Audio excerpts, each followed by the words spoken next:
Hello, in this video I want to show you how to fix the problem when you want to install Call of Duty Mobile, but you can't seem to find it on your Google Play Store for T-MOBILE Revvl 6.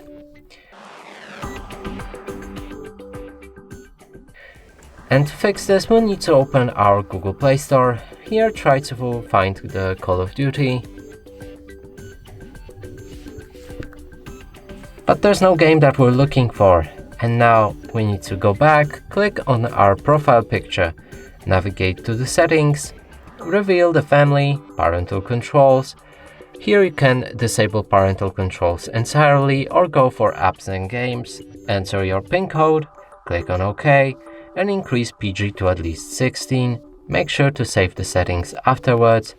Go back, try to find the game again.